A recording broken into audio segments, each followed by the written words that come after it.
আগামী ফেব্রুয়ারির পর ইউনূস আসলে কিভাবে বাংলাদেশে সাধারণ মানুষের জীবন যাপন করবেন। কাজেই ডক্টর মোহাম্মদ ইউনূস ভীষণভাবে চান যে তিনি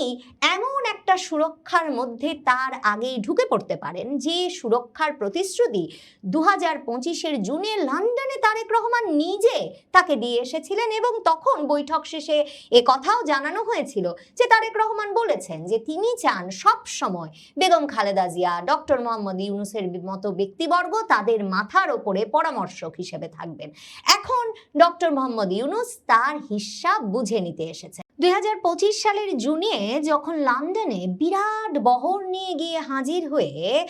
তারেক রহমানের সঙ্গে বৈঠক করলেন ডক্টর মোহাম্মদ ইউনূস, অন্তর্বর্তীকালীন সরকারের প্রধান উপদেষ্টা, যার মুখ থেকে তার আগে নির্বাচন বিষয়ে কোনো প্রতিশ্রুতি আদায় করা যাচ্ছিল না, অথচ সেই জুন মাসে লন্ডনে গিয়েই তারেক রহমানের হাত ধরে কথা দিয়ে এলেন যে নির্বাচনটা 2026-এর ফেব্রুয়ারির মধ্যেই অনুষ্ঠিত হতে যাচ্ছে। তখনই এই আলাপ তুঙ্গে উঠেছিল। জামায়াতে ইসলামী, জাতীয় নাগরিক পার্টি সহ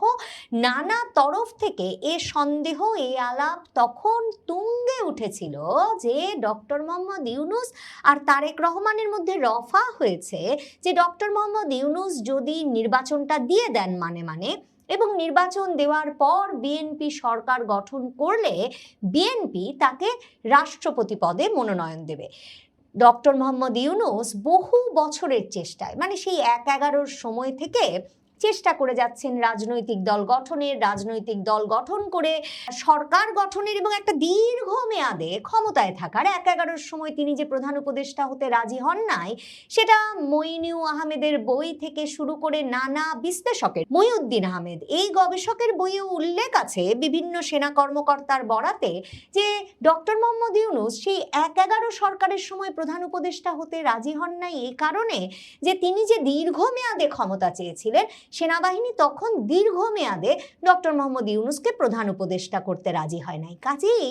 এ দফায় তিনি যখন ক্ষমতা নিলেন ছাত্রদের অনুরোধের মুখে, তখন থেকেই এ বিষয়ে একটা আলাপ ছিল যে সহজে ডক্টর ইউনূস ক্ষমতা ছাড়বেন না। আর তারপর যখন তিনি নির্বাচন নিয়ে গড়িমসি করছিলেন তখন তো সে সন্দেহ ছিলই। এখন ক্ষমতায় এসেও বারবার সালাউদ্দিন আহমেদ সহ বিএনপি নেতৃবৃন্দ মনে করান যে ডক্টর মোহাম্মদ ইউনূস আর অন্তর্বর্তীকালীন সরকারের দীর্ঘমেয়াদে নির্বাচন না দিয়ে যতদিন ইচ্ছা ক্ষমতায় থাকার খায়েশটা যাতে পূরণ না হয় সেটা নিশ্চিত করতেই তারা জুলাই সনদ থেকে শুরু করে ওই সরকার যা বলেছেন তাতেই রাজি হয়ে গেছেন। বলা মুশকিল যে কেন এখন বিএনপি ইউনূসকে আবারও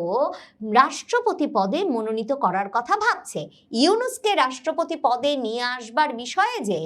এক দলের একটা বড় ধরনের উদ্যোগ আছে তার প্রমাণ পত্রপত্রিকায় একটা সিন্ডিকেটের দল বেঁধে খবর প্রকাশিত হওয়া শুরু হয়েছে যে ইউনূস আবারও রাষ্ট্রপতি হিসেবে আলোচনায়। ইত্তেফাক খবর করেছে নতুন রাষ্ট্রপতি নির্বাচন আলোচনায় ডক্টর মোহাম্মদ ইউনূস। সেখানে ইত্তেফাক লিখছে রাষ্ট্রপতি মোহাম্মদ শাহাবুদ্দিনের পদত্যাগের পর শূন্য হওয়া বঙ্গভবনের পরবর্তী অভিভাবক কে হচ্ছেন তা নিয়ে রাজনৈতিক মহলে তীব্র আলোচনা শুরু হয়েছে এবং তারা বলছে ক্ষমতাসীন দল বিএনপির আভ্যন্তরীণ সমীকরণ ছাপিয়ে এই পদে নোবেলজয়ী অর্থনীতিবিদ ও সাবেক প্রধান উপদেষ্টা ডক্টর মোহাম্মদ ইউনূসের নাম আলোচনার কেন্দ্রবিন্দুতে চলে আসায় রাজনৈতিক অঙ্গনে তৈরি হয়েছে বাড়তি কৌতূহল। বিভিন্ন অনলাইন সংবাদ মাধ্যম গত 2-3 দিন ধরে এরকম খবর ক্রমাগতভাবে ছেপে যাচ্ছে যে হঠাৎ রাষ্ট্রপতি পদে আলোচনায় ডক্টর মোহাম্মদ ইউনূস। সেসব জায়গায় লেখা হচ্ছে যে রাজনৈতিক বিশ্লেষকদের মতে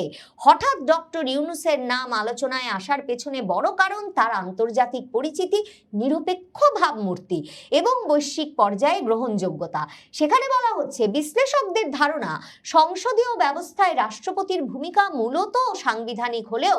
আন্তর্জাতিক অঙ্গনে দেশের ভাবমূর্তি তুলে ধরার ক্ষেত্রে রাষ্ট্রপ্রধানের ব্যক্তিত্ব গুরুত্বপূর্ণ ভূমিকা রাখতে পারে। সে কারণে আন্তর্জাতিকভাবে পরিচিত কোনো ব্যক্তিকে ওই পদে বসানো হলে সরকারের কূটনৈতিক গ্রহণযোগ্যতা বাড়তে পারে। ইত্তেফাক বলছে দলীয় আনুগত্য নাকি বৈশ্বিক ভাবমূর্তি, এই দুইয়ের মধ্যে ভারসাম্য রক্ষা করতে গিয়ে কিছুটা কৌশলগত সমীকরণের মুখোমুখি হয়েছে বিএনপি। মানে ইউনূসের নামটা এখানে ঢুকিয়ে দেওয়ার প্রয়োজনীয়তা কোন পক্ষটি বোধ করছে, এবং ইউনূস সাহেব নিজে যে এ বিষয়ে একটা তৎপর ভূমিকা পালন করছেন, কারণ তার তো একটা বিরাট সৈন্যবাহিনী আছে সংবাদ মাধ্যমে, এবং তার জন্য খবর প্রচার করে দিতে, তার একটা প্রমাণ হচ্ছে যেই দিন এই খবর চাউর হলো যে রাষ্ট্রপতি শাহাবুদ্দিন চুপ্পুকে পদত্যাগ করানো হবে, এবং সে খবর দিয়ে প্রবাসী সাংবাদিক জুলকারনাইন সায়ের, তখন তিনি আবার আরেকজনের নাম প্রস্তাব করে দিলেন, তার ওই ফেসবুক স্ট্যাটাসে লিখলেন শাহাবুদ্দিন চুপ্পুকে পদত্যাগ করানো হবে আর বিএনপি রাষ্ট্রপতি পদে মন্ত্রিপরিষদ সচিব নাসিমুল গনির কথা ভাবছে। তখনই তার পরপরই দেখা গেল